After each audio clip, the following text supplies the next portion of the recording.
Hey, how's it going? I'm Dan Fredenberg. You probably already know that. I see I have my chest branding on here, even though I shouldn't, because this is Figure It Out Thursdays. And there are a few different things that I want to review. One of the biggest ones is uh, I, wow, how do you even explain it? It's a possibly life-changing interview that just came out yesterday.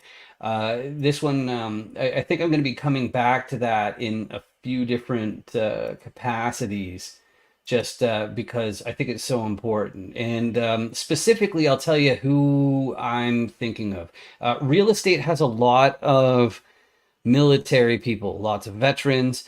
And I don't think enough people respect the fact that America is based off of an idea that's been around for thousands of years. The Romans, they offered citizenship to people from other countries who would serve in their military.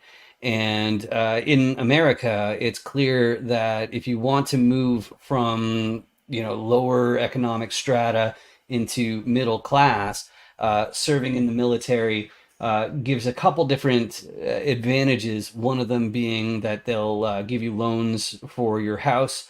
And the other thing, too, is that you don't have the unusual fluctuation in your living expenses that regular people do, or the lack of job security. Lack of job security. I know that not everybody gets to retire when they want to in the military, but really because of that, and because of, I guess it really all goes back to I've always been attracted to hearing from people whose lives are more difficult than average. And of course, just because you were in the military doesn't mean that you were through traumatic experiences. I understand that boot camp can be kind of stupid just because sometimes the people in charge will get a dumb idea because they're young, and somebody will end up with like bone fractures and stuff like that, and then they'll try to sweep it under the rug to avoid having to pay forever and ever for the medical expenses related with that, which like overall that's a pretty scary thing. But at the end of the day, even though people on paper they signed up for it, they were willing, they knew that they wanted to get into the military, they knew that there were risks involved. The fact is, I just feel that people in the military really need help. So the first thing that I'm going to share with you on this Figure It Out Thursday is this latest episode of Who Are You Helping? So I'm going to share this screen, and I need to also thank Ben Askins for joining me. But let's get this rolling. I'll make myself a little bit bigger. Okay, now I'll do this on full screen. C'est ça. And I hope you enjoy. Let's do it. I meet lots of interesting people who I want to help, and the best way for me to give back is to quickly share who they're helping professionally and who they wish they could privately or philanthropically help more. And I help you by keeping the interview short and sweet. People in my circle can pick and choose who to directly and indirectly help with their business or charitable contributions. Who are you helping? Don't forget to subscribe or follow me on YouTube and TikTok so they start paying me to do more content like this. Let's get started. Hey, how's it going? I'm Dan Fredenberg, and this is for Who Are You Helping? And today I'm joined with Ben Askins. How are you doing today, Ben? Not bad. How about you? I'm fantastic because after all, I don't know if you know this, but my favorite audience member is joining us today. So that's fantastic. But just to let you in on exactly what's going on here, I'm a real estate guy from the internet. And that means I have to meet a gazillion different people. And sometimes there's someone who's doing something that I'm either super curious about it, or I think that it might be of benefit to some people out on the internet. And what I do in that case is I have them on this show called Who Are You Helping to quickly share exactly what they're up to. But before we get too deep into the professional side and the main questions, Ben, do you want to introduce yourself to the audience? Yeah, my name is Ben Askins. I'm a physician assistant. I was one of the last soldiers out of Iraq in 2011, and then I was one of the first soldiers to be trained to do psychedelic assisted therapy in 2022, just 11 years later, which is, I think, what you were most interested in is some of the work that I do both professionally for folks with PTSD in my ketamine assisted therapy practice, and then also some advocacy work that I do is a member of the Veteran Mental Health Leadership Coalition, trying to push the government agencies and regulatory bodies out there the direction of approving some of these psychedelic molecules for treatment resistant depression and chronic PTSD. Wow, that's really amazing, and I think it's such an important thing. I think that there are huge swaths of society that want to sweep people's problems under the rug because they're just not convenient, and that's why I think it's absolutely vital to give more awareness to people who are looking for solutions and trying to work things out. But the first question I always ask in these Who Are You Helping interviews, it's really because of my background. After tech, I ended up turning into marketing. And in marketing, by far the most difficult part has to be what's called messaging. In other words, how do you say what it is that you do? Because there's someone out there somewhere who's giving you money on a fairly regular basis. And they don't do that for just no reason. So what is it exactly that you do? So that's the service that I wanted to basically embed in this little format here. But I'm going to take this opportunity, this question of who do you help professionally?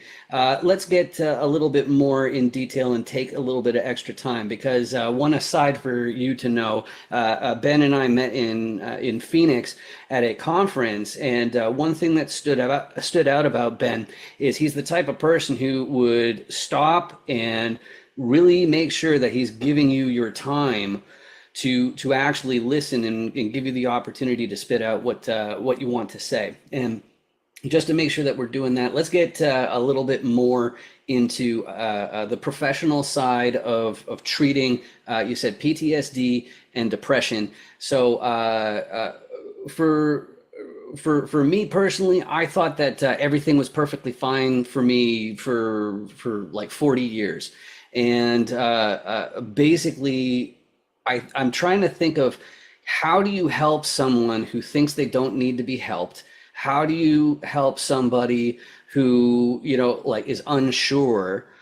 So that way, like it's kind of framing my first question as what's the customer avatar? Who's the person who, if like even if you're not affected by these particular issues, maybe you could subtly drop their Ben's business card or something like that.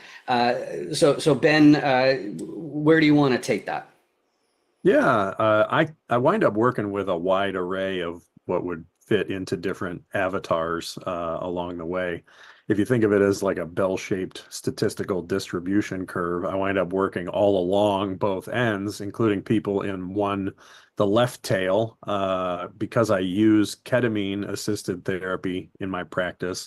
Ketamine is a rapidly acting antidepressant medicine that has some anti-suicidal properties that while we don't fully understand the mechanism of action there, it works pretty reliably to kind of quench suicidal flames in people's minds pretty often. So there are people who I see who their families bring to me because they don't want to be here anymore. So like on the lower end of mental health where people are kind of done with their time on earth and their families drag them in, and sometimes I can help them to work through the drivers that are pushing them into that mental headspace and help them to, no longer be suicidal and get them into ongoing therapy around those things. That's one of the applications for the medicine. And then there's folks that I work with at the other end of the bell curve who are high performers. I have some professional athletes that fly in to see me who I do a certain amount of work with via telehealth, and then they'll come in for ketamine assisted therapy sessions around some of just the lingering issues that they may have in their performance. Maybe they're a professional football player who has some fear about a particular pass pattern where they really got their bell rung the last time that they ran that pass pattern, and now we're doing some targeted therapies around it. Just a little note. He said pass pattern. He did not say past pattern. Sorry about the troubles with the transcription. I'm actually phasing that out because it's becoming more common for people who want to watch at higher speeds. They know that you can use the auto-generated captions, but as they say in France, c'est la vie. Here we go. The trauma of that particular time they got their bell rung that helps them return to function. And everything in between, folks who struggle with, mild to moderate to severe levels of just depression. I had one lady who had what we call the leaden symptoms of depression, where her arms and her legs just feel like lead, doesn't want to get out of bed, doesn't want to do anything. And she really wanted to sing at her daughter's wedding, and being able to get her on her feet and being able to, go to the wedding rehearsals and to the wedding and to have that energy was something that we use ketamine assisted therapy for as well. So there's a wide range of folks that the medicine could be beneficial for. Okay, so I got two different things. I'm going to spit them out first. The one that's easier to forget, which is I think that we need to dig into rational versus irrational. I think that's going to be really important for diagnosing who's a good candidate, like who to think of in your life, who could really use that kind of help, especially if you're talking about ending your life. But the other one I want to get in real quick is that when it comes to real estate, I know my disclaimers. When it comes to products in general, I know my disclaimers, but I don't know, like I'm not an attorney, I'm not a financial advisor, I'm not a medical health professional or anything like that.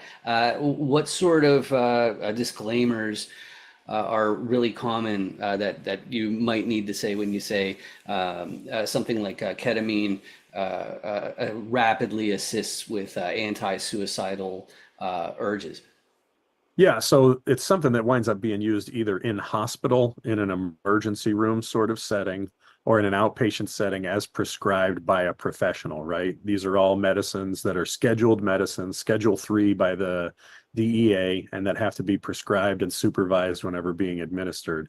Being used, out in the wild as a drug of abuse, or just taking the medicine all by itself isn't something that any professional would ever recommend. And over again, people do not get the sorts of psychiatric benefits from abusing these medicines and just using them out on the street. Number one, you don't know what you're getting.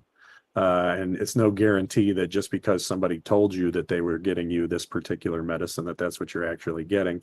And number two, there's a very distinct way of approaching providing therapy around administering some of these psychedelic medicines that more reliably produce positive outcomes for people rather than being disturbing or creating problems for them. So absolutely needs to be prescribed by a licensed medical provider and supervised throughout the session. And there should be therapy that's taking place at regularly scheduled intervals for these medicines to be used at all, and cannot more highly recommend not using them as drugs of abuse. I love that. Now, I just want to pause there just because, quite frankly, it's such a huge thing to hear somebody who's being honest about that. It's pretty frequent for people to give you a yeah, but I guess I should say. It's like, okay, so like this is the company line, this is the licensing body line, this is the faculty, the dean's policy, the university's policy, whatever it is. There's always stuff where there's some sort of rule where it's like, oh, well, this is the way it goes and this is the way it needs to be. And often it flies in the face of reason. But that's one thing that's really fantastic about asking someone like Ben about these questions, is that you're actually going to get a straight and believable answer. So here we go.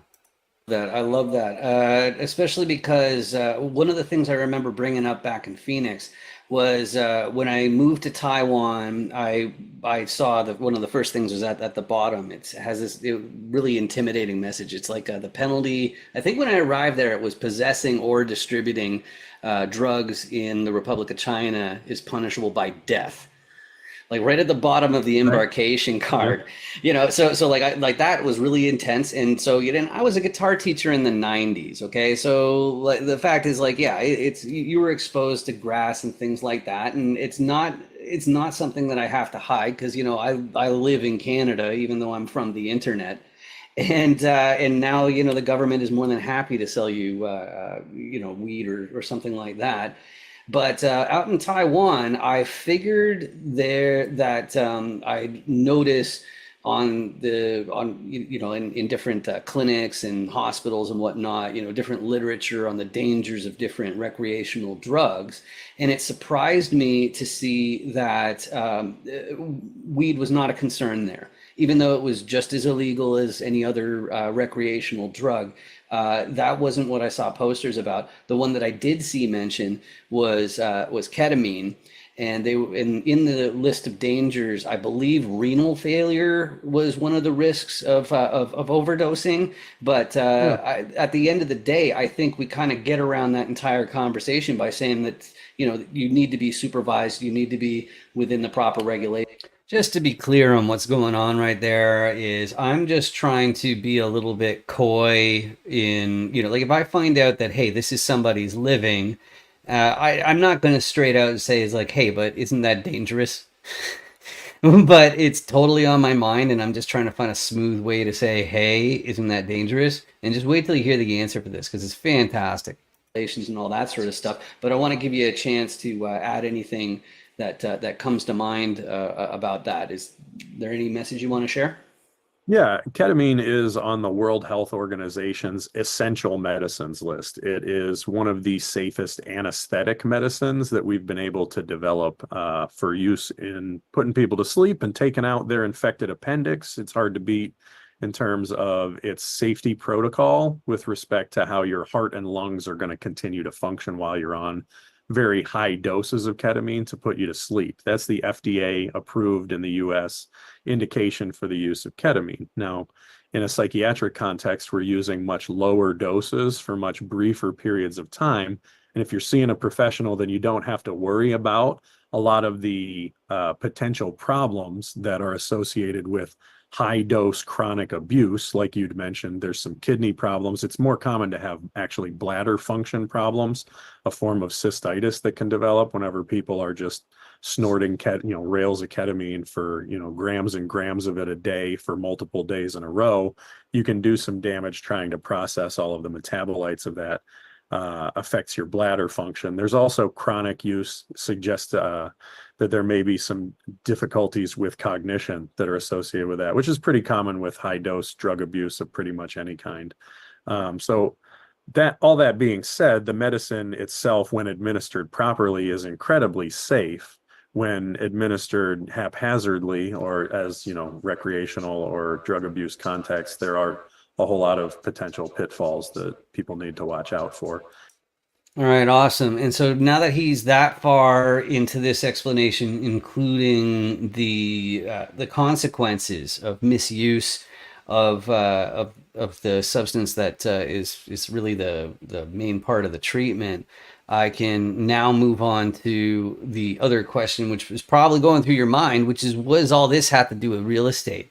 And that is a question I visited quite a few times. My introduction to real estate was from being a tech guy, from being the admin of all of the online education platforms, all of the recordings from the live events that we put on. We're talking like we were selling millions of dollars every single year, like clockwork, just in coaching, while my boss and the construction and brokerage wing, they were flipping. In other words, they were doing 10 single family house transactions per month for years before I started working with them. And when I guess this is probably revealing more than I ought to, but I think the peers at that real estate company, they've all gone away from real estate tech companies onto different types of marketing, email marketing, things like that. So I'm not really pulling. I'm not really being mean by explaining exactly what I saw. What I saw was a tip, something I'm sure you're used to, which is you've got this boss who seems to be like on a different level from all the staff. All the staff are like normal people, and then you got this guy who's making millions of dollars a year. I'm not saying he was keeping millions of dollars for himself each year, but like it was over 10 times the average U.S. Salary, at least at the time, and possibly still. But if that's the case, then one thing that I started to do, well, the thing I ran into is the boss was trying to figure out what are we going to do to increase revenue? What are we going to do to wind up in a better situation? And I heard a whole lot of silence. And me personally, because of my belief structure, I really believe that everybody at the end of the day is just another person with a different set of problems that at the end of the day, you might not be able to get your head around it, right? Like if you go back a couple hundred years and you're hanging out with royalty, it's like, well, they're going to have different things on their plate than just about anybody else. And that's kind of the role of a CEO. They're trying to figure it out as they go along as well, and they end up relying on a bunch of different consultants, coaches, mentors, all that kind of stuff. And then they end up hiring for the stuff that they're no good at, and at the end of the day they have to there's a huge amount of trust involved. So anyway, what happened was when I saw that usually when the boss would ask everybody in the marketing department, like, what's our next move? Does this thing make sense? I heard all this silence and I wanted to help. I wanted to throw the dude a bone, because what a helpless feeling it is to have all of this stuff going on and you have to rely on yourself, knowing that sometimes we lie to ourselves. As people, sometimes we believe things so passionately, and then we find out it was just something that we concocted ourselves.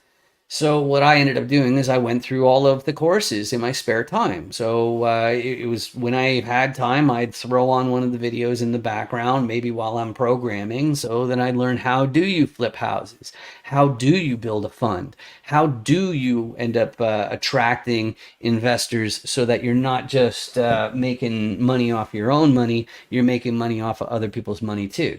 Now, of course, in that time, I was thinking, okay, so house, house, house, house. I wasn't thinking building, building, building, building. That didn't happen until like 2019, 2020, somewhere around there. And but the thing that I really am trying to share here with all this convoluted backstory was, as I was going through the courses, there's this emphasis you're going to see in real estate programs. A huge part of it is going to be on mindset.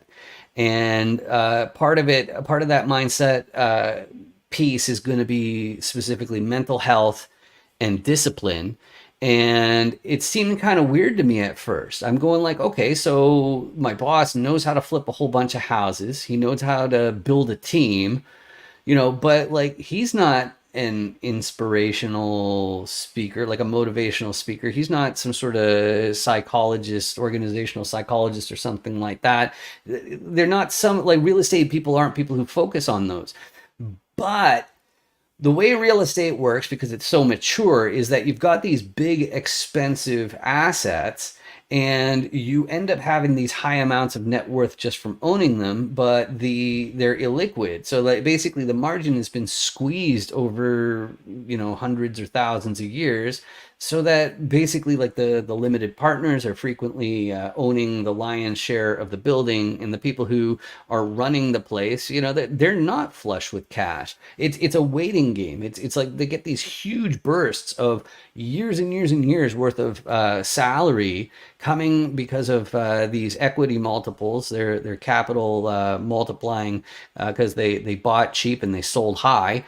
But the fact is, these are small companies. You're going to be on small teams, and if you are a solopreneur, then it's so obvious that the biggest problem you have to deal with is mental health, discipline, and mindset. Because there's it's very similar to when you first get out of school, you realize, oh my goodness, there's nobody who's actually standing over my shoulder saying, hey, you have to finish your homework, you have to finish your tasks that you have to do, or else you don't get supper. And that means you need to work on that yourself. You need to have some sort of way to make sure that you can keep going even when you really really don't feel like it.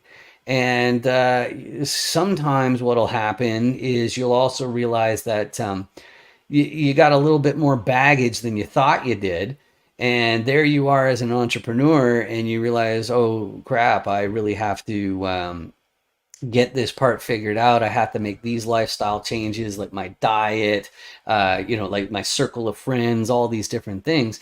And it's pretty easy to get bummed out. So that's why I think it's really important to talk about this stuff. And then, not to mention the fact that if you're really responsible for your income, then that means you really do have to you have to be able to spot it in your circle of, I'm going to call them essential people. And what I really mean is like family, or, like colleagues and friends. Like if one of your friends or colleagues has a massive problem, to some degree that becomes your problem too. And so just becoming more literate on the difficulties of mental illness, and having difficulties summoning up that energy to do more networking, engage in more people, post on social media, stuff like that, is really, really tough. So that's how this ties into real estate. And the other thing too is that I think it's important to have tough conversations, just because it's really easy for people to sweep them under the rug. Anyway, this is for Figure It Out Thursdays with Ben Askins as my guest. Let's continue. I'm monitoring people's blood pressure and pulse ox, and sometimes we'll get an EKG on them to make sure that everything's going the way that it's supposed to be going whenever we're using this in a hospital or a therapeutic setting, right? So that's one of the big, there's a bunch of S's around this. There's safety, setting, that are really important pieces of this, and that's part of the S of safety is, the right dose at the right duration and frequency for the right person is what's going to keep them safe. I love it. I love it. So let's get on to the next question. And the origin of the next question is because, as I mentioned, I'm from the internet, and everywhere I lived in Taiwan for 15 years, and everywhere I've lived, there's always a push to shop local, and it's very important to support your local economy. But when you're from the internet, then you're kind of not local to anybody, and that's a problem for me. So I put on my thinking cap, and I was, well, how do you choose among the different internet-based professionals that are available?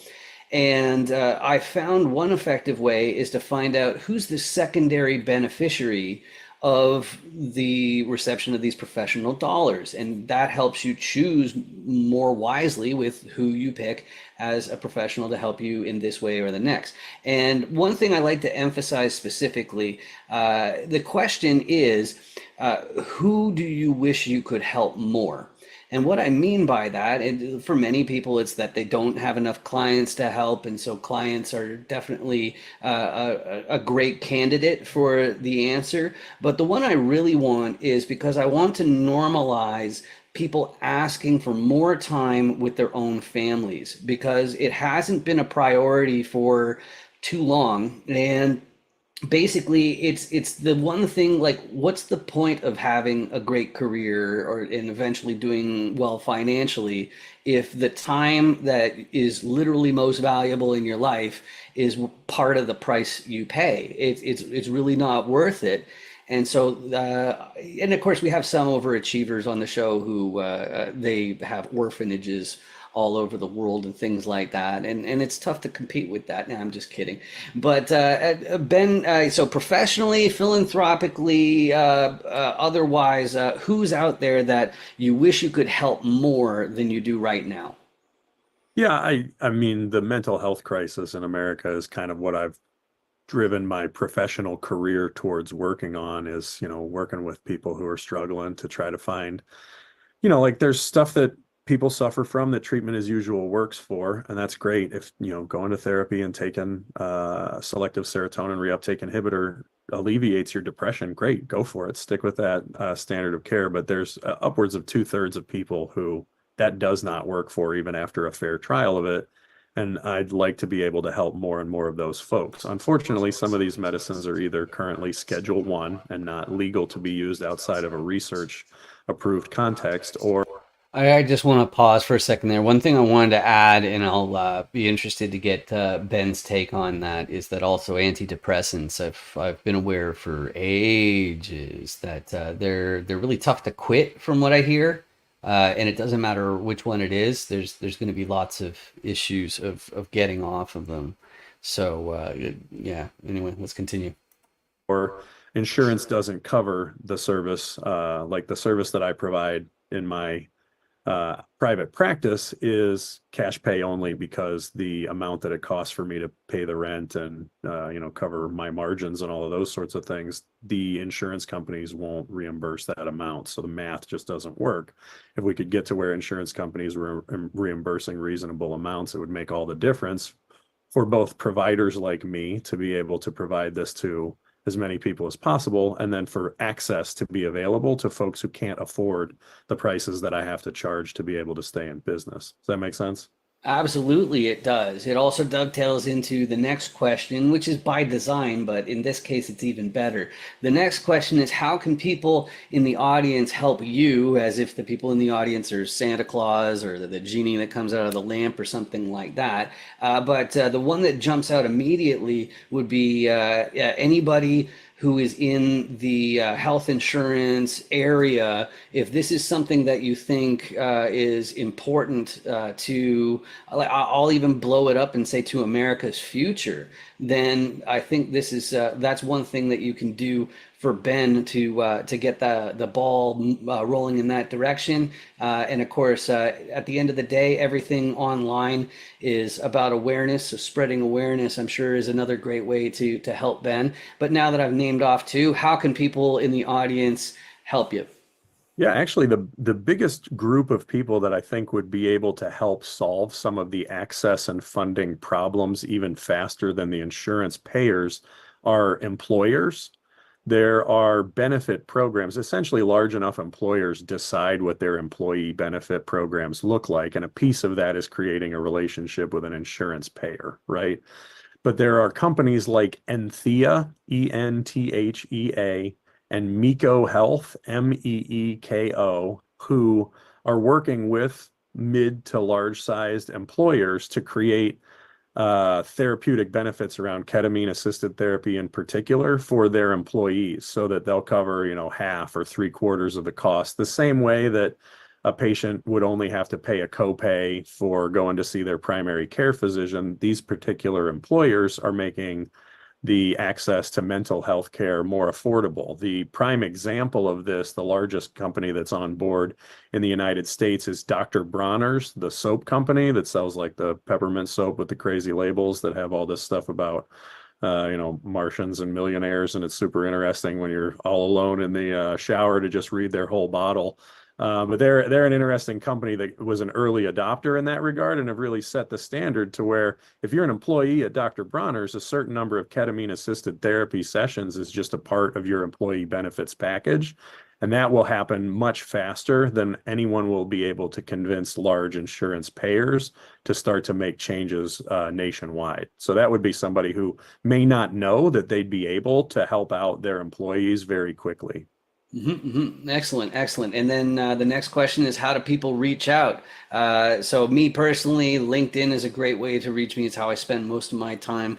online. As far as other things that I can help people out with, you can check out Amazon.com. I've got a few different books on business skill building related subjects. But Ben, if people want to reach out to you, I've seen your podcast appearances happening more often on LinkedIn. But what's the best way to reach out? Yeah, my clinical website is advancedpracticeproviders.com, and you can just set up a free 15-minute consult with me if you're a patient that's interested in seeing whether or not ketamine assisted therapy would be something that would benefit you. That's an easy way to get a hold of me. And then I wrote a book and have a podcast. It's called The Anti-Hero's Journey. You can get the book on Amazon, or you can go to my website, antiheroesjourney.com, and see all of my nonsense there. It's all very unprofessional and very fun. I have the professional site and the non-anti-professional site there as well, where I have a lot of fun. And then the podcast is available everywhere, Spotify and Apple and iTunes and wherever you like to get podcasts from. All right, beautiful. And that's who Ben helps, that who he'd like to help more, and how you can help him and how to reach out. But my next corny question, Ben, is did you know that if the people in the audience hit the downright hideous subscribe button, then that helps me? I believe it. I didn't think of it Exactly. until you said it, though.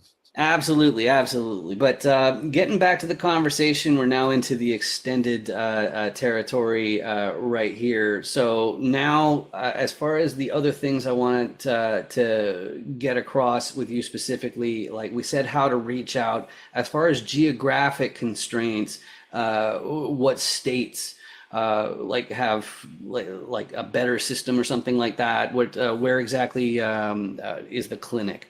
Yeah, so I'm located in Louisville, Kentucky, and then I do some work remotely with an office in Lexington, and I'm also licensed in the state of Colorado, and I have some friends out there that run some clinics there. And then I do some coaching for people who are, all over the country, and consulting as well for people who want information about the science or the medicine. I'm available to do those sorts of things on a case-by-case basis.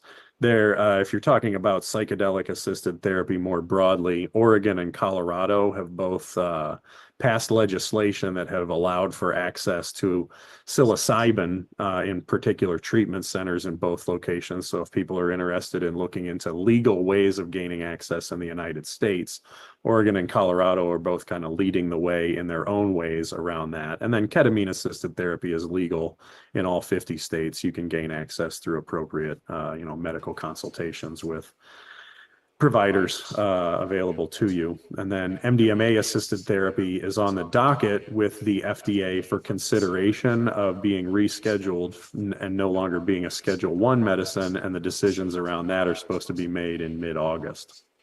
Interesting.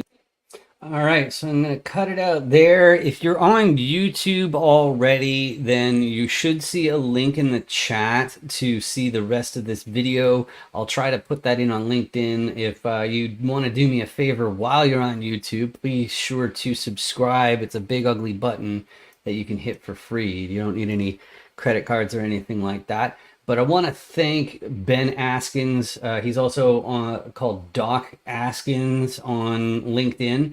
So I really appreciate him joining me yesterday for that little talk. I think it's so important that you don't suffer alone. You don't suffer in silence. It's just okay. So me being a Buddhist, which is one of the reasons why I moved to Taiwan 15 years, is because Buddhism, it believes that unnecessary suffering is just about the only sin. So causing suffering with no really good reason is not good. Okay, so just like defending yourself is okay, but being violent is not okay as far as you being proactively violent. So it's things like that. Anyway, my main thing that I'm trying to say here is that it's so important that if somebody is suffering, if there's an easy way to make it so that life is better for somebody, then there's no better service you can do for somebody than to share it, with the possible exception of sponsoring the content that I put out quite frequently. So I'm going to play a 1-minute video here because I'd like you to meet Joe Cook, especially if you are an accredited investor.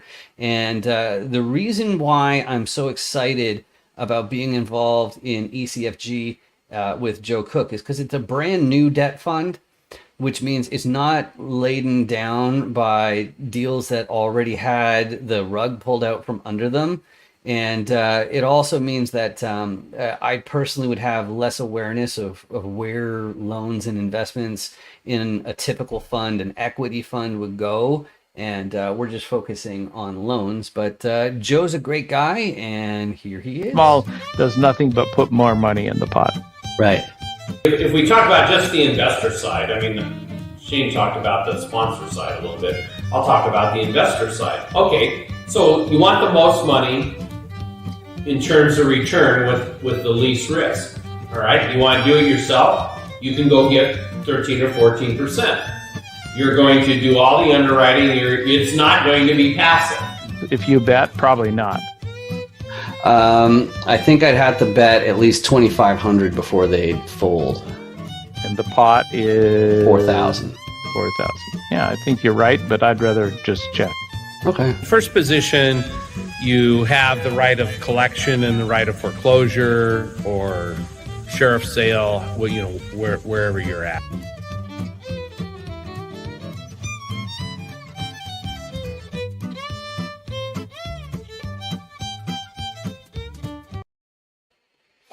All right, isn't that fun? It was a nice day there in February out in Phoenix, out in Gilbert, and it was really, really great there. But that's the thing. Everybody needs to make money, and even if their job is way more fun than the typical person. So before I let you go, I'm also going to do a little bit of a clip from the new show that I have that's gaining all sorts of traction like crazy. It's absolutely, it's practically sinful how much fun it is to be doing it. But I have a new show that comes out. I'm aiming for once a week. It's called Chess with Commercial Real Estate Investors.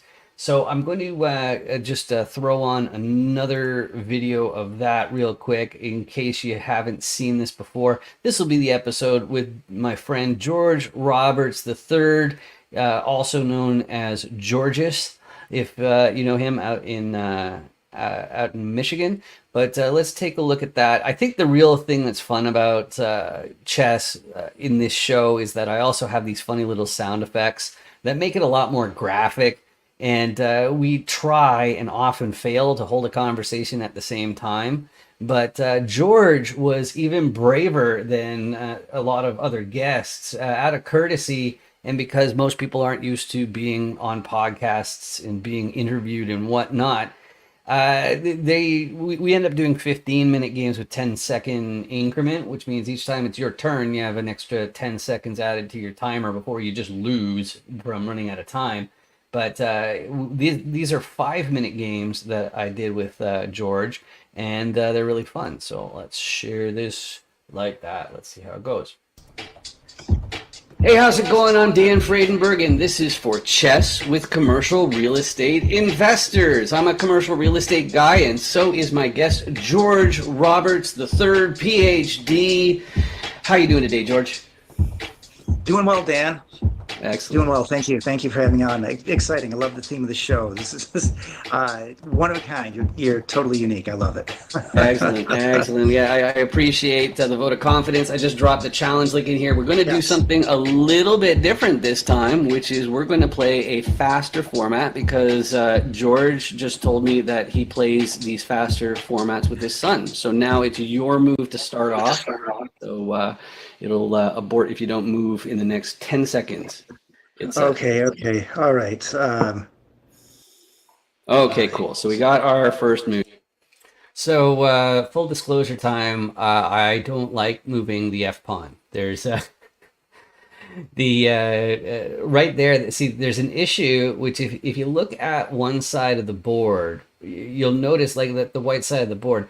If you look at the F pawn, you'll notice that the bishop can't support it, the knight can't support it, the pawns next to it can't support it, the queen and the rook can't support it. So that means it really needs to stay there, especially because if I ended up moving my king pawn out one space, for example, I could slide my king over, or sorry, my queen over, and it'd be check right off the bat. Now, of course, that is a book move, which I did review after the fact.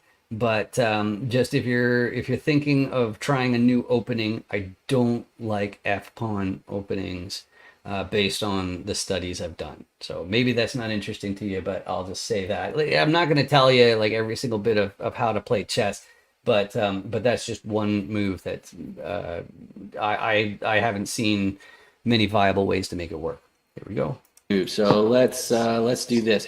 So George, last year, the year before, a lot of your outbound marketing, your public persona has been the data scientist of real estate, which is fantastic, especially because my binge recently on data has been on the numbers that chess gives you, so that you get to have the feeling of being a pro athlete, even when you're a rank amateur. So. Yeah, great. So that's what I'm feeling like right now. It's been a while since I've I've done this with any seriousness. Right. I love it. And but these days, one thing that I'm finding is really exciting as far as your own personal branding and what you're up to. It's about living life to its fullest. And I like it because there's, by the way, the dun dun dun right there. The reason for that, it wasn't like a pivotal blunder, but it's not good because he has two different pawns on the fourth file here, and or is that the rank? Whatever, on the fourth row, and because of that, he could take with one of them. And there's basically no consequences, giving him an absolutely enormous center, which is sometimes called the BWC, the big white center. And so that would be tough to recover from. But because he ended up moving his A pawn, it kind of made it didn't matter. It made it not matter just because this next move is going to start kicking things into motion. There's a certain disingenuous pattern in real estate, which is people, they'll rent a Lamborghini, they'll rent a $30,000 watch, they'll get one night stay at a luxury Airbnb and impress all their 20-something friends with their remarkable levels of success that's utterly fabricated. So I really like that whole branding that you've started to develop. And I know that some of it has to do with going dancing, things like that. You want to say a thing or two about that? Yeah, absolutely. I have to say that you don't really have to do things expensively. Whatever your budget, you should be able to go out and live more passionately. The idea of putting things off until tomorrow. I mean, oh, good work there, Dan. I was putting off reading my book about chess until tomorrow, and now look where that's got me. It looks like I'm in check. It doesn't even notify you that you're in check, does it? It makes a little click, but the only way that you'll be able to tell is whenever you click on any of the pieces, it'll show you the legal moves, and you'll notice that only your bishop, knight, and pawn can, king and pawn can be moved. So yeah, interesting. Okay, yeah, good work. Yeah, and that helps, especially when you're playing speed chess here. Right, exactly. So George is the first person who's opted in for these faster formats, and we're going to be struggling like crazy just to stay coherent. I think it's. I think that's where we're at. We were talking about some pretty deep stuff before you put me in check. Right, exactly. It's what's that Mike Tyson quote about everybody has a plan until you get punched. Until they get punched in the face. You got it. All right, so that's the most recent episode of Chess with Commercial Real Estate Investors. That did come out on a live stream this week on LinkedIn, and on YouTube, so you can definitely check that out. I need to make my face bigger. All right, now that's much better. So that's a great little show that I got put together for you guys. I hope that was entertaining for you. And I like to think of those little white and black squares as being a form of real estate. And you're also thinking in terms of combinations and other things like that, including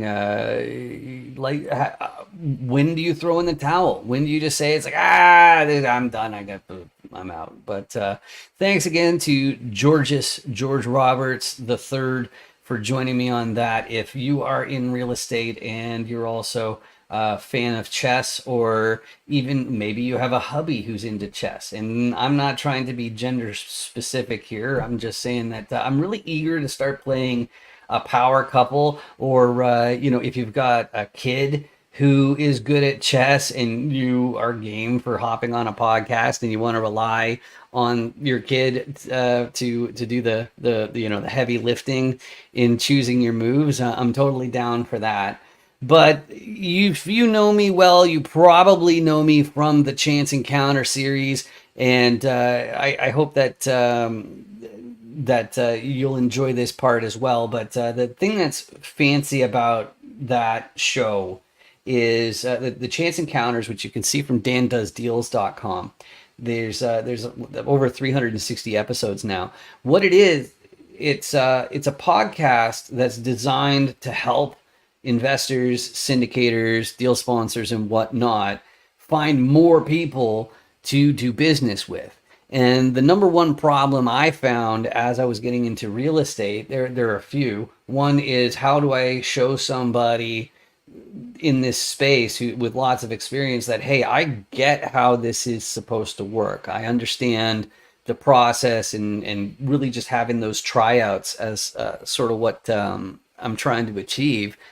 And at the same time, it's sometimes really difficult to figure out. It's like, what is somebody even planning to contribute? You say, oh, I'm in commercial real estate. It's like, okay, so are you a broker? Are you a deal finder? Like, what exactly do you do?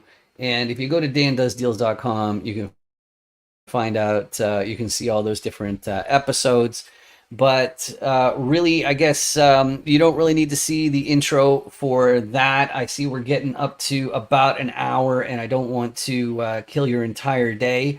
But really, if you are a commercial real estate syndicator, deal sponsor, investor, anything like that, please do reach out, especially on LinkedIn, because that's definitely the best spot to catch me.